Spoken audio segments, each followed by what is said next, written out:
Omar told me that I have to talk about these Michael Bay Transformer movies, but I'm not gonna. Instead, we're gonna talk about...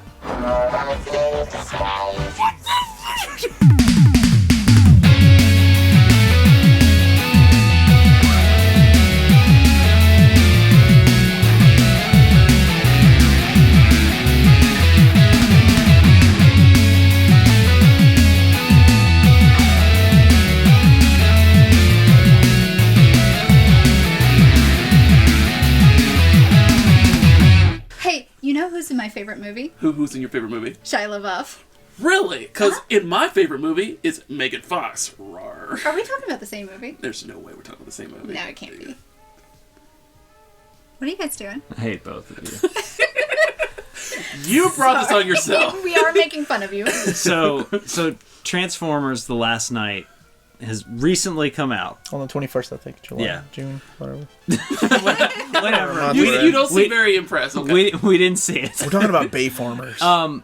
But I feel like we have to address the Bayformers because it's like the boner shrinker of a Transformer conversation when you're talking to people about toys. Hey guys, you want to see my Bayformer Transformer toys?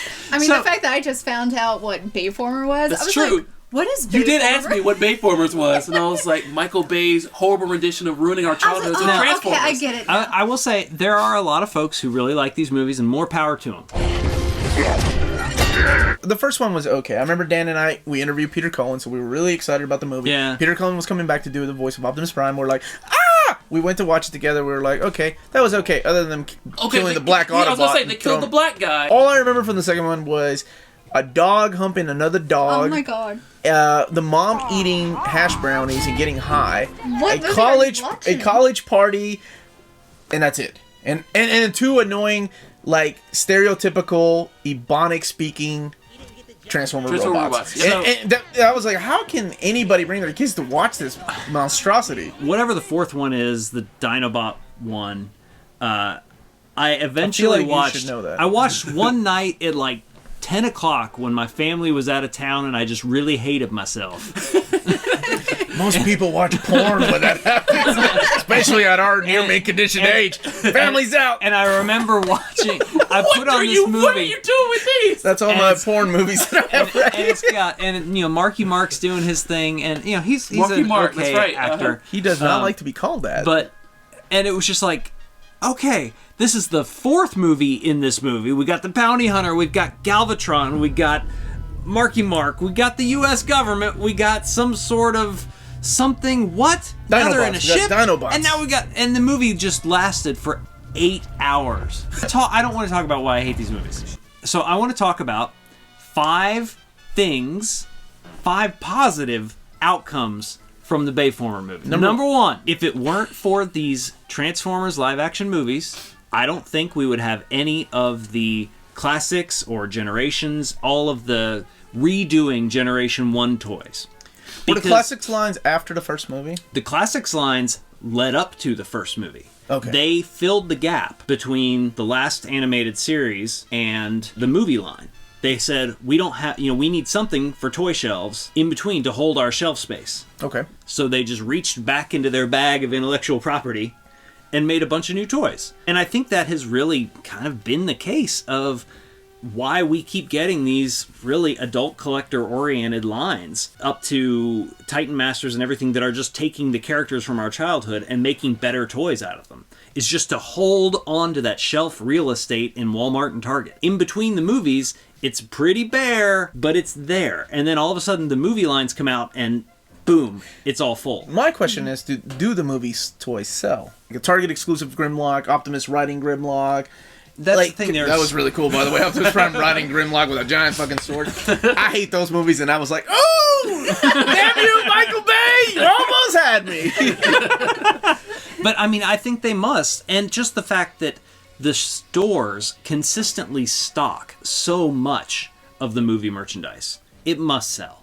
Okay. It must sell. Well, I figure somebody's buying them, kids or adult. Well, there's collectors that also collect every Transformer line. So, what do the people our age collect, like the Transformers from the movie Transformers? Well, I know he did. I know you got some. I bought some for the first movie, And But then is it just because they like Transformers, and not because they actually like the movie? Because That's exactly these are what it really was. good toys. they they did bring a lot of interesting new toy tech.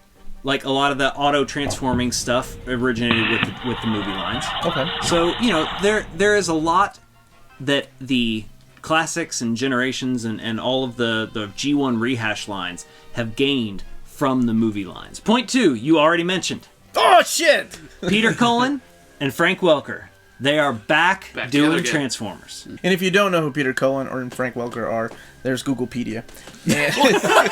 Just kidding. I'm just kidding. Just Google it. Frank Welker was the original voice of Megatron And in every the G1 series. voice of the And, 80s cartoons. Well, and and he 90s was half cartoons. the other Transformers. And Disney movies and any animated thing you've ever seen has got Frank Welker in it. Peter Cullen was the voice of Optimus Prime and Ironhide. And he did the intro for Voltron. Well, he did, and he was Eeyore.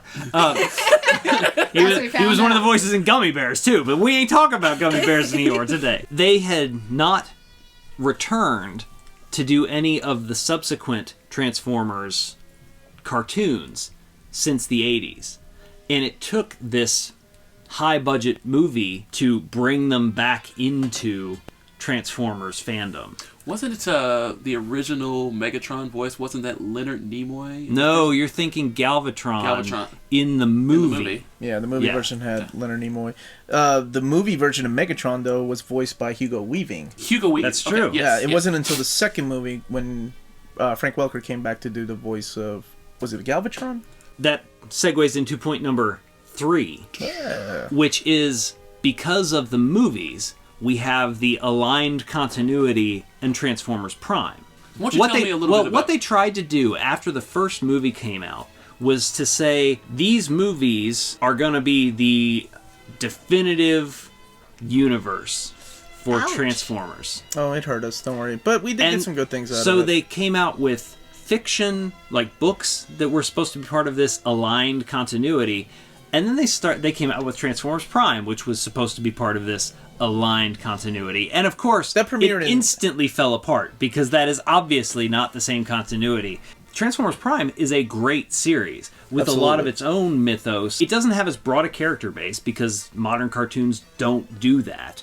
They don't just introduce 500 characters to sell toys. They just sell 500 toys of the same characters. Number 4. Number 4. Are you struggling now? Number 4 is the fact that these movies, these Transformer movies, are huge. They are blockbusters. And they make Transformers just a more visible property with the Muggles. You know? I mean, come on. Before 2007, how many people did you see driving around with Decepticon symbols on their car? Omar. Me and you, bro. Yeah, exactly. I mean, but now it's like pretty common. You see, I mean, I probably see a Transformers, insignia once a day, at least, on a car driving around. Dan is such a purist that he's like, motherfuckers, not original fans. Well, that's right. Take an That's right. egg and egg that car. You can tell by looking at how many. Is the eye a quadrilateral or is it a triangle? So the fact that the kids know who Optimus Prime is, like my kids know who Devastator is. I'm like, the fact that they know this means that these movies are doing something positive. Well, right. It's hit pop culture saturation. It's no longer just a kishy 80s retro property, right? Mm-hmm. It is just a thing. It now. set the it's wave, a pop like- culture thing. It set the path for like movies like Teenage Mutant Ninja Turtles or all these other remakes that we're getting now based on toy properties. I mean, there's gonna be Mask the movie, Can't wait for that. Garbage Pail Kids remake. I'm just kidding. I love that movie. I don't know if anybody wants to do Garbage Pail Kids remake. Oh, no. But in general, just it's the the rising tide raises all boats, right? So the fact that these movies exist means the stuff that I like gets more attention from the company that makes it, and so So again, essentially you're see saying there's point number no 1. bad publicity for this. That hurts me to agree with, but yes. Actually, you have a really good point. So That was 4. Yeah, So where's number the 5, fifth? Michael Bay explosions. Okay, I've got a 5th one for you. okay, because We I had lied. I don't have 5. Great riff tracks come out of the first movie. So just like Dragon Ball, the movie, there's a riff track, guys. If you dislike the first movie, it actually makes it very bearable. So that's pretty much it. You know, maybe last night was great. Maybe a year from now, I'll look back at this episode and go, God, that guy's a dick. If you like those movies, I would love to know why. Tell us in the comments. Or if you think, did we miss something? Is there something else that those movies have done to really just benefit Transformers fandom in general? Tell us. We want to hear what you think. Like, subscribe, etc. See you next time. We're going to talk about my favorite series of movie, Megan Fox, the robot movie series. My favorite movie has Shia LaBeouf in it. You go. My favorite movie has Megan Fox in it.